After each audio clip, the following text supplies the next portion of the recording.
And this man, you know, make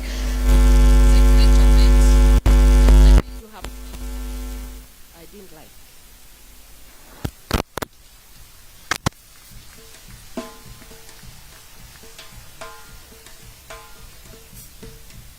Thank you very much. Women learn to celebrate the men God has given into your lives. These are great gifts. You have Had me my boys. Na kazi yangu ni kutetea wanaume na mtoto wa kiume. So when I say he's one of my boy children, he's the first one. So when I speak about boy children, I'm very happy. And today you can see there are very many. I'm very excited. I see them all over the place. Most of the times you don't find very many men in a church. But today I have found very many men, young boys. You can see they are here. They are already coming to say hello to their dad there. And that tells me that our men are starting to get knowledge and understanding of who they are. They are starting to become very bold. You can see they are already greeting. Celebrate the boy child. Hivyo ndivyo tunasema. Wanaume wawe ndume kabisa. Wanatoka kutoka huko nje, wanatembea na kushikana na viongozi kwa sababu ndio viongozi wa kesho. And today I want to discuss the knowledge. Kujua. If you want to know, you must know the facts and you must have information. Most of the knowledge that we have, we are born with it. But we go through formal education and informal education to be able to interpret things in the right way. If you can help me preach, look at the person next to you. Tell them, if only you knew who you are sitting next to,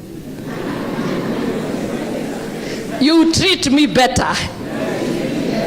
Look at another one and tell them, kama ungelijua ni nani umekaa karibu naye, ungenienzi vizuri. Kwa sababu hujui, mimi ni mlango wa kukufungulia baraka zako. So you must have knowledge. And the Bible says that the fear of the Lord is the beginning of knowledge. Speak to the person next to you and tell them the source of knowledge is the fear of the Lord. So if you don't fear the Lord, then you have no knowledge. Many people think it is because you can browse in the internet and our children are there. They have smartphones, they browse from day to day, many minutes. And I thank God because they gain knowledge. But the greatest knowledge that you can have is to fear the Lord. Today, in this country, watu hawana hekima. Hawaogopi Mungu. Hawawezi kukaa katika neno ambalo linatuambia you fear God and you gain wisdom. And that is why, because we don't know our God, we don't know his commandments, we don't fear what he has spoken, we abduct children, we kill children, we kill one another, we don't have love for one another, hatupendani, tunachukiana. Lakini kama tungejua Mungu wetu na tuwe sisi tunamuogopa, tungeenzi huyu Mungu wetu, tungekuwa na hiyo nafasi ya kuona yule jirani wako mko na yeye, munampenda na uwezi dhuru yeye. You cannot harm those you love. It is impossible for you to love someone and do wrong to that person. Would be impossible for a wife who loves the husband to kill the husband, or to do him harm, or to refuse to support the dream and the vision so that that home can progress. It is impossible for a husband who loves the wife to do harm to his wife and to refuse to support the dream and the vision. And I'm here as a testimony. My husband is the one who asked that I come here, and he gave me permission to come and preach. If he said no, I would not come, even if I'm a pastor. And I am very sure our parish minister will tell you, our work is to be submitted to the authority of the husband and him to love us. There is responsibility that is reciprocated, and that is why we must have knowledge, and in the fear of the Lord exercise that knowledge and action it and make it good for the people that we serve. If you know the Lord and you fear the Lord, you will grow in wisdom. You will grow in knowledge. The Bible says in 2 Chronicles that King Solomon, when he was given leadership and God came to him, he asked him, "What can I do for you?" And this man was wise. Say he was wise. He asked for wisdom, hekima. Akauliza kupewa hekima ya kuweza kuongoza watu wa Israeli, kwa sababu watu ni wazito. Tiarito kirende kia mutha kiaremire mutha. Na Ngai hindi mwe akiuga in Genesis 5 ni regretted why he had to create man, because man is very difficult to lead if you have no knowledge, and if you have no wisdom, it's even worse. And you see now here we find this man called Solomon the king.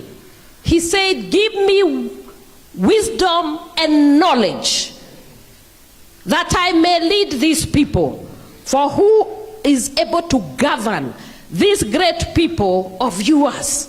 It is the same in this country. If you do not get the wisdom of God, kama huwezi kupatiwa hekima and the power of God to come upon you, it is impossible to be able to lead these people. And when we bring these leaders who are sitting in front of us here, we do not take them to be in office, to become our masters. And that's why they are called civil servants. They are supposed to be servants of the people, if only they know what leadership is all about. It is supposed to be servanthood. Jesus, speaking to his disciples, said, "The greatest of the greatest is a servant of them all, and the least of them all."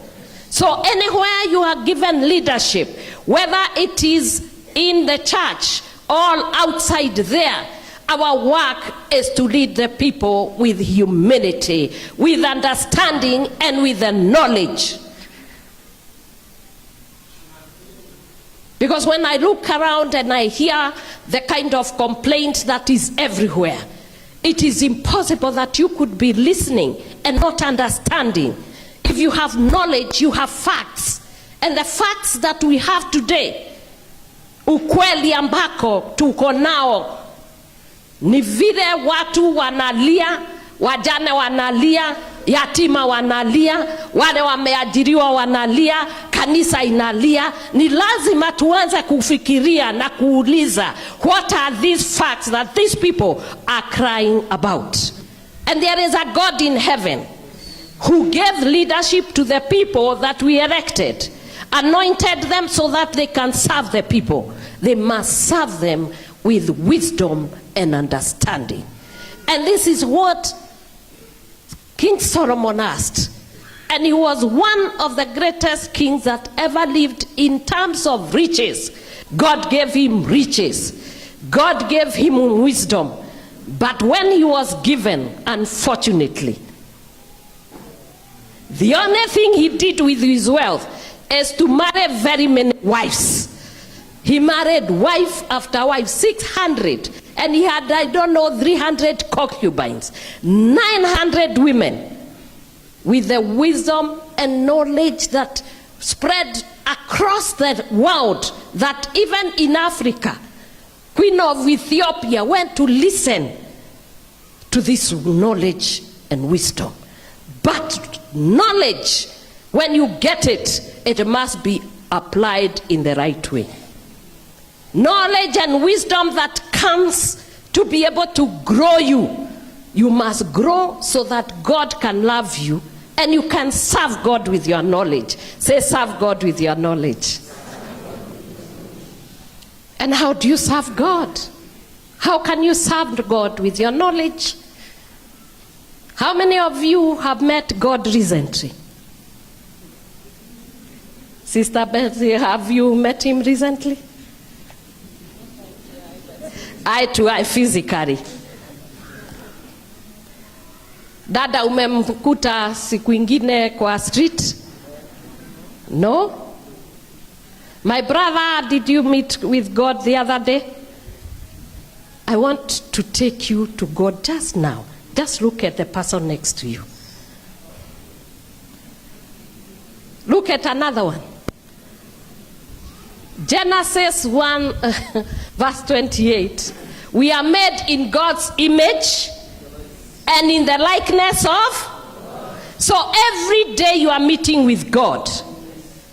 But because we have no knowledge of his word, so the first thing is the knowledge of God himself. God in the spirit. God who is able to do all things. There is nothing too hard for him. Unakutana na Mungu mwenye enzi ambaye anamekalia kiti cha enzi in spirit katika ulimwengu wa kiroho, lakini Mungu manifests himself in the person who is sitting next to you. And that's why I asked you to ask the other person and tell them and preach to them, when you look at me, mimi mwenyewe, unaona Mungu. And therefore your great riches is going to be given by serving that person, loving that person, lifting that person, validating the dream of that person, supporting the vision of that person. Like here in this church, God has given us a parish minister. And this parish minister, God speaks to him. And he wants you to go and support his vision. Maono yake ndio itawezesha nyinyi kupanda juu. And when God speaks, he speaks to you and he speaks to me. Watu wengi wakiangalia tu kiona Mheshimiwa Rigathi akikaa hapo. He has come from very far. Sometimes I heard his story, and when I met him, he was not like the way he is. Alikuja na kasanduku tu. And we stayed in a single room somewhere there, Kahawa Wendani. The other day when I was trying to retrace my story, I went to that same place. The room is still there. And we found the landlord who was there and his wife. They were very good to us. Sometimes we did not even have rents. But this man was very hardworking. That's why I loved him. At the university, he had a small car called Alpha Suit, a red one. That's how I learned to drive in 1989. It is car. And I banged it, and he told me that one day I will pay. Alikuwa na kagari, na hii gari yetu, Tulikuwa tunaendesha saa ingine tukienda Nakuru. The wire to the accelerator would come out. And I knew how to fix it. So when I'm in those big cars, I'm reminded God has taken us from very far. I know this man. Many people may not know him. And that's why we are saying knowledge of the person who you stay with or the God that we serve is very important. You people, you may know Rigathi Gachagua mheshimiwa, but if I was to speak about him, you can see I can go deeper. Nini maitomo mwonagira gathanduku-ini kare tigwo haria TV-ini na muga ni mumui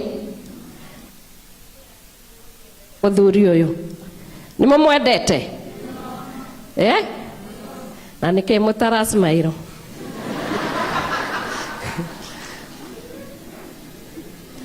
parish minister no igwendetwe atumia aya ni mendete muthuri wakwa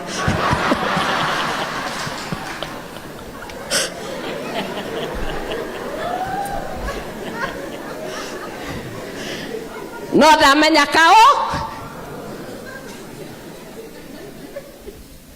no ndamenya kao ona aria maikarite na athuri ao no mauga I have known something. And that's how you start to have knowledge. Knowledge comes sometimes by experience. I know that when you say you love my husband, you mean you like him.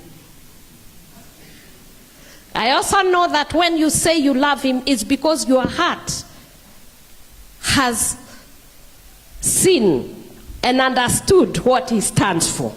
So what you are telling me is that you know my husband and you love him because of what he does. Speaking the truth. Msema kweli. Iyo ukweli ilimleta chini. Akimuhagura ni undu wa ma. Ona Jesu ni ahagurirwo ni undu wa ma. Kirindini kiagegirio ni Jesu akirutana na akimakia Farisai othe na ndikia marua makimuiguira uiru tondu moigaga na matieke. When you know, you must action that knowledge. And that's what God is asking. That if you know something is wrong, please don't do that wrong thing. And as a church, we are going to stand and we are going to continue to say we know what our God wants. Our God wants service from leaders. Our God does not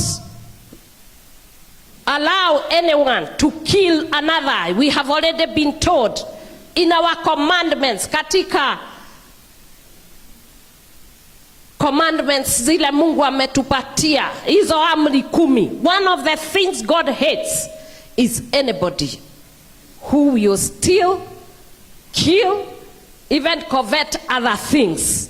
Is that not true? So as a church, sometimes like now somebody will go and start saying, yes, Pastor Dorcas was talking like this because she's the spouse of the people's deputy president. I'm not speaking like this because I am his wife. I'm talking it because it is the truth. And the truth must be told. I am a mother and I have seen mothers on the screens crying, release my child, abducting children because they are telling us the truth. Our children have knowledge and they have understanding and they have the wisdom to tell us as their people and their mothers and their parents and even as a church to tell us that is not the way. We don't want corruption. We don't want theft of public coffers. And when they say that, we need not abduct them. We just need to stop. Isn't it? And when we stop, they will stop telling us what we don't need to hear. Ukienda katika boma zetu utakuta kuna mambo mengi tunatakikana kujua na kubadilisha. I have seen many times now, parents have no time to speak to their children, to bring them with that knowledge of God. Watu wengi siku hizi, our parish minister, they do not even take their children with them to church. Last Sunday, I was in a church, Pefa Church, Kagoshi. And there was this woman who was worshiping, and she was sleeping on the floor because she was worshiping. And as a worshiper, I saw the child, the daughter. She came and looked at the mother.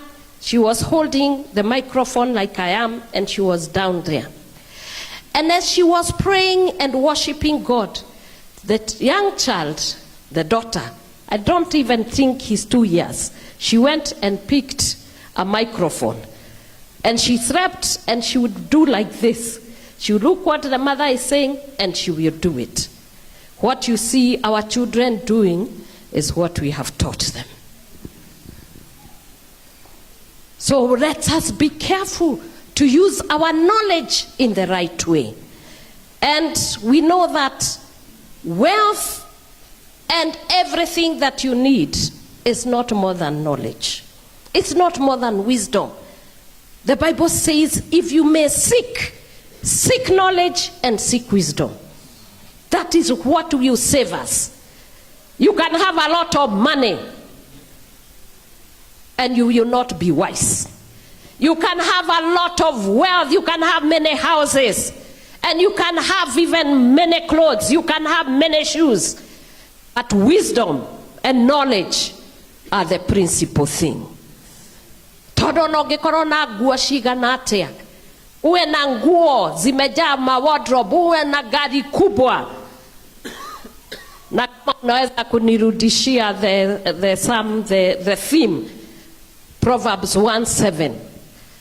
Nafikiri tukisoma kwa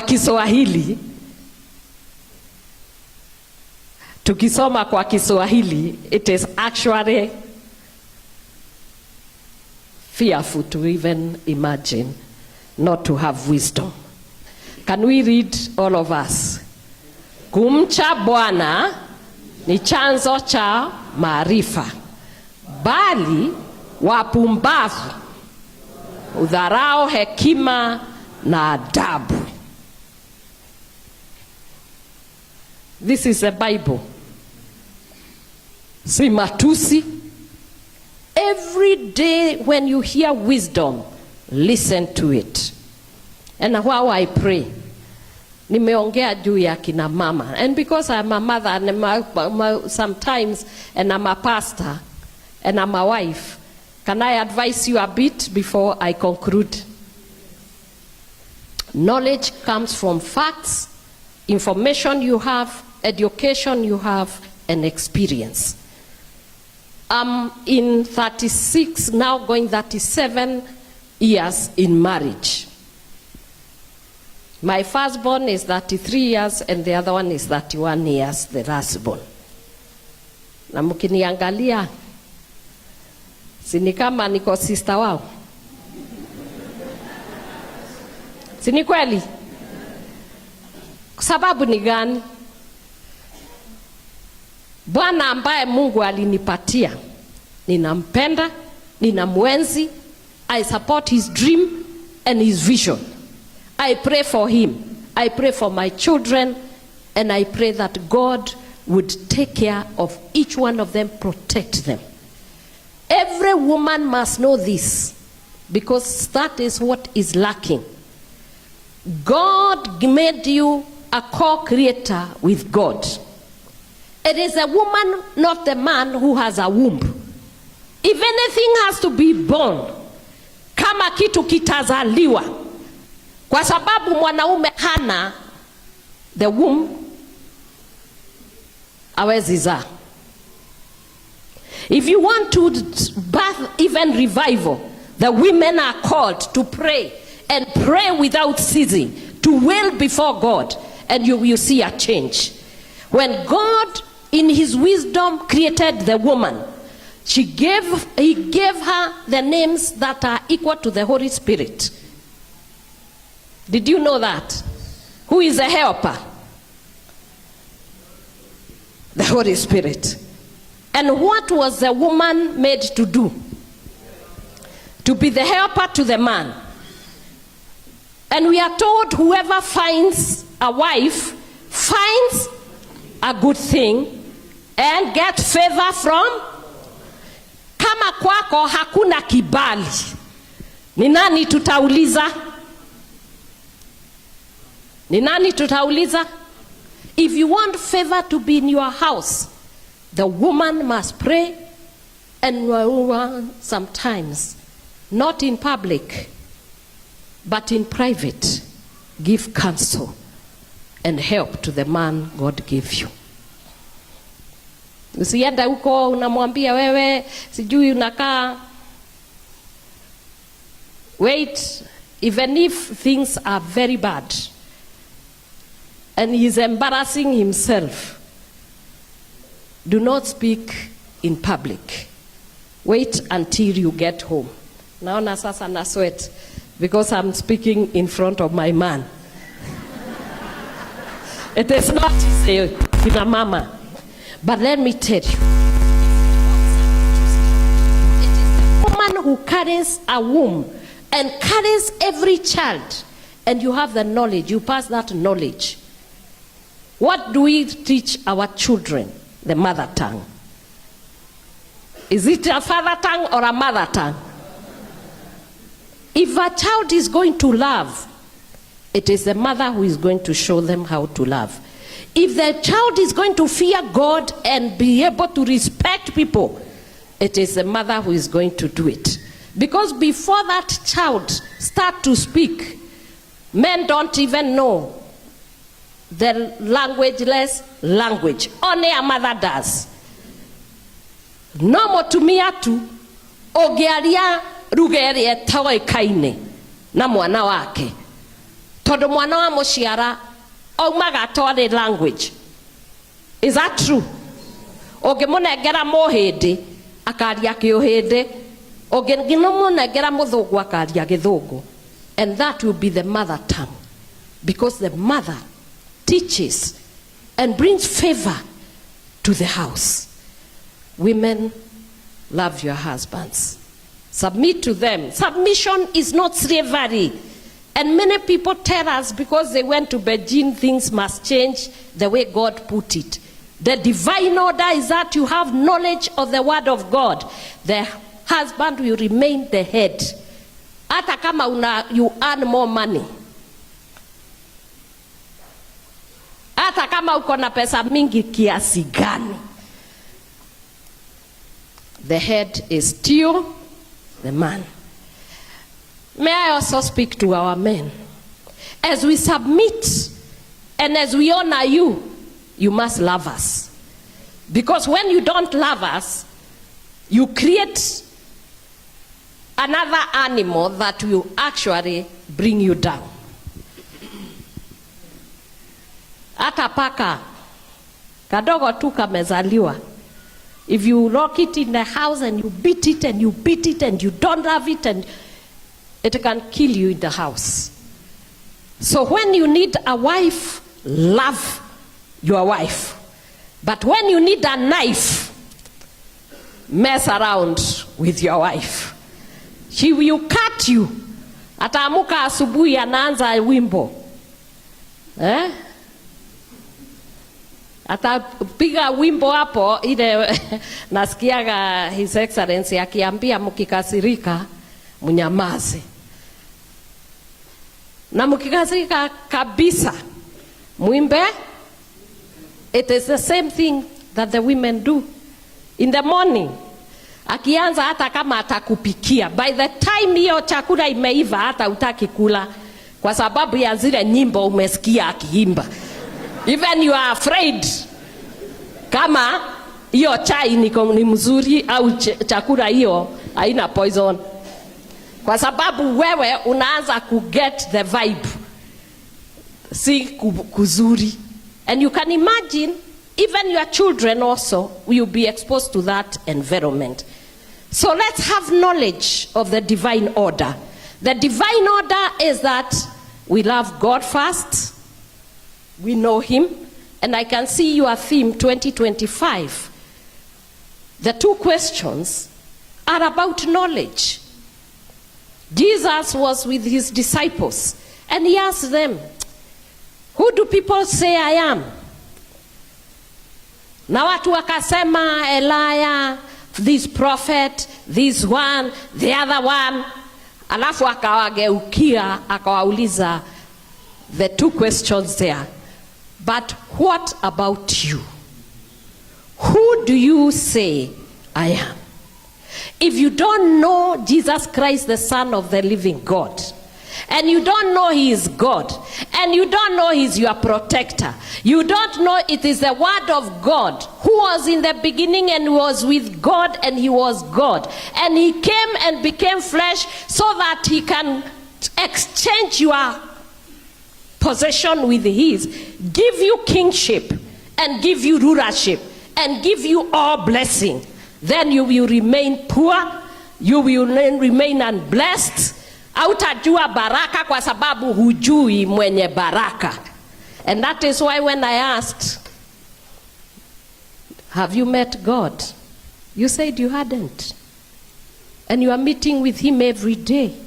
You are interacting him in prayer every day. I know God every day. When I wake up and I open my eyes in the morning, I know God. And I say, thank you, Father. Because when I open my eyes, I know God has been watching over me throughout the night. I watch, I look at the side, I find my husband is still alive and well. And I know God has been around.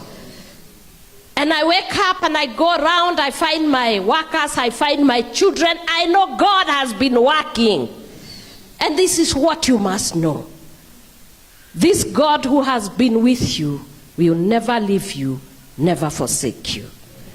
But know God. Why Jesus was asking that is because you must have a personal relationship. To know someone, you must have a personal relationship. I couldn't have come here if my husband did not know our reverend. And also he doesn't know who I am, because I could come here and mess the whole congregation with the wrong gospel. Akuja na mambo yangu ya kutoka pande zingine. But because I have ministered with him before, he knew even if I come, he will not be embarrassed. I want you to know God. I want you to know the word of God, and I want you to put the word of God in action.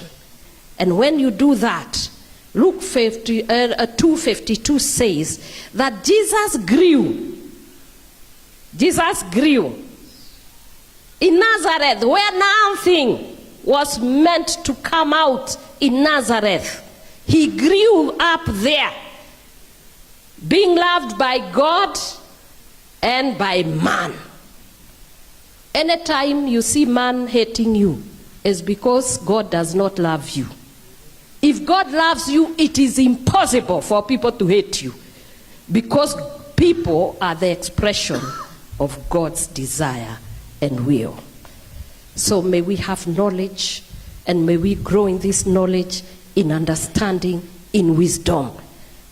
And women, I have told you, we have a responsibility, and we are accountable to the families, and we must pray and pray without ceasing. And there's a church, we say we are going to continue praying.